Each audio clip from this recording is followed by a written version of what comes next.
Today I'm going to show you how to bulk upload on Canva with a little bit of help of ChatGPT.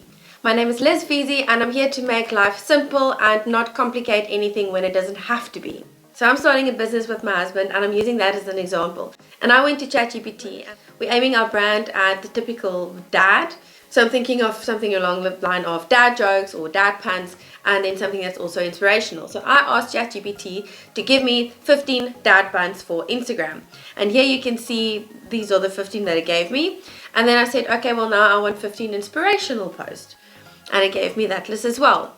Then what I've done is I've copied all of that over into an Excel, and the way that you structure the Excel is going to help you on Canva. So you can see here I said, okay, this is a quote, because in my mind I'm picturing something that looks like this. So I'm thinking if it's a quote, then I want something that is inspirational looking. If it's something funny, maybe I will have a different picture.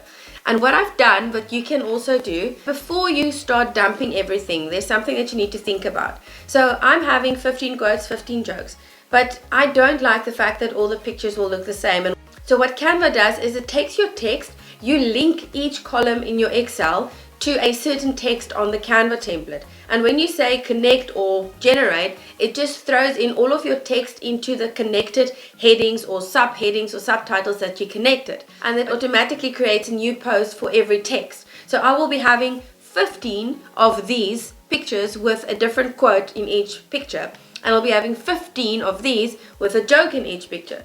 But now I don't want to have all my jokes and all my quotes to have the same template. But the template that I've gotten from Canva, if you see, I can't remove this picture.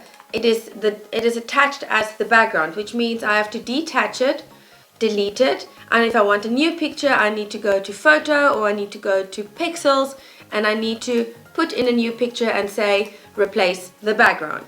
I don't want to do that. I want to just drag and drop. So you need to think about this beforehand. I like the general layout, but I'm going to make it easy for myself to change the pictures afterwards. So I'm going to create a grid. So you go to elements and you go to grids, and I'm selecting this grid. And then I just drag the picture in the grid. Because now, if I have 15 of these, all I need to do is, if I go to pictures and I like a new picture, all I do is I drag the picture. Then I go to the next slide and I drag the picture, instead of every time having to detach the image and then replace it again. And now another thing that you have to consider is, if you input the text and it's really long, it might look a little bit funny on the quote. So for instance, I just have the word quote in there. And you can see if I click on it, my boundaries is within the constraints of the picture. I don't want it to go over the blurry edges.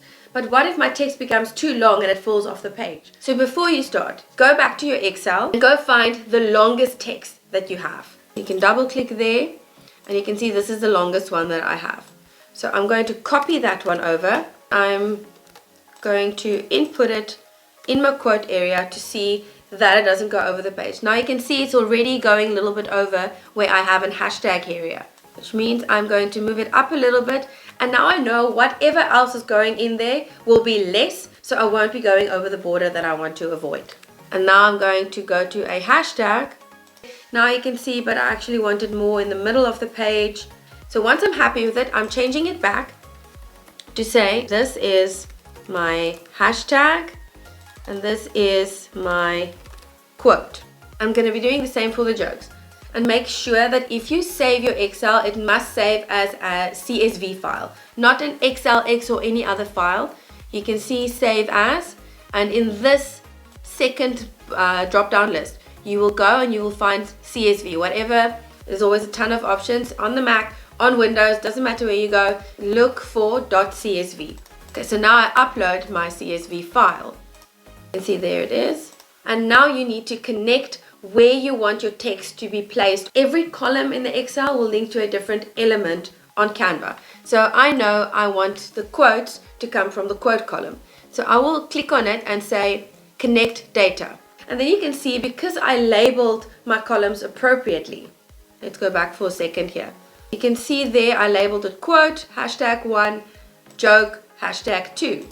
And here you can see my columns show up. And I know this must be the quote, so I'm going to connect the quote. Hashtag, I'm going to say connect data. It's going to be hashtag 1. And then you say continue, and it's going to ask you if you want to do all of the quotes. If you only have select few, you just tick those, or you deselect the ones that you don't want. Can you say generate 15 pages? So what Canva does, it creates a new folder for you. So you will keep your original one here that still looks exactly the same.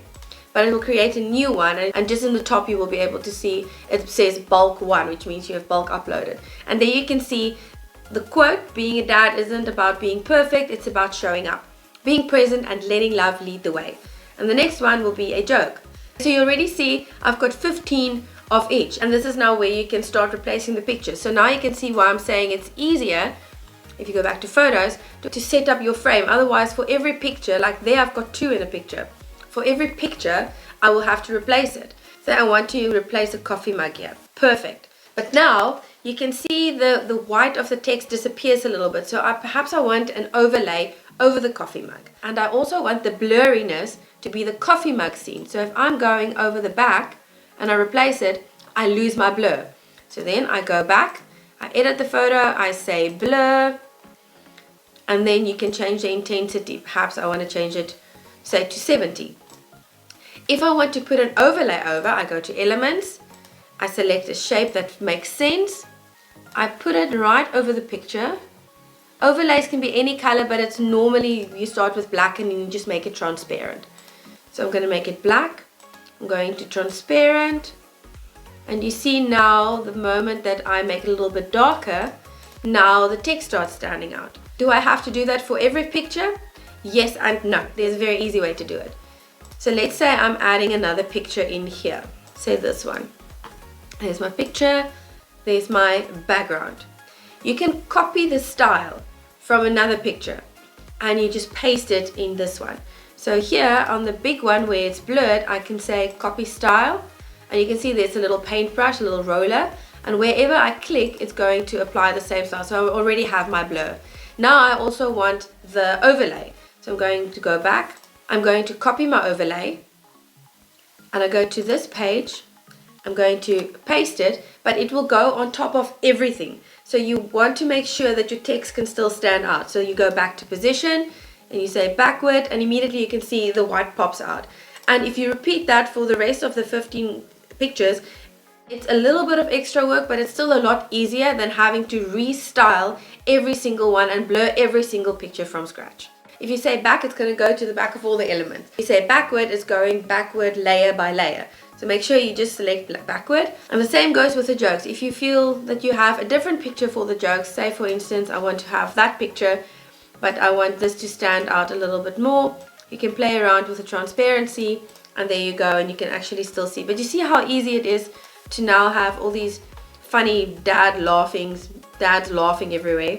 And if I scroll through it now, it looks a lot less generic than the initial bulk upload where it was just the same picture every time. Because here I've got a beautiful quote coming up. Then I have a dad with his kids. Then another quote, and then I've got a dad. So immediately if you start scrolling, if you imagine this is an Instagram feed, you can immediately start feeling like it's different. It's not the same thing, and it actually feels like there's a personal touch to it.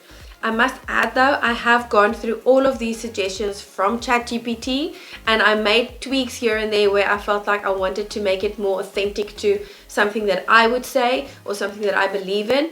So it's not my favorite thing to tell ChatGPT, generate these quotes, and I just copy and paste them over, chuck them into Canva, and boom, there I've got 30 days worth of content. That's what a lot of people might tell you. You know, create your social media for the next year, for the next month in 5 minutes, and you can. Just my personal advice to try and make it authentic. Otherwise it just becomes a placeholder and it populates Instagram, but it actually has no meaning for the reader. If you liked this video and you found it useful, please give me a thumbs up and subscribe so I know to keep making videos like this in future. But before you go, you might want to check out this video.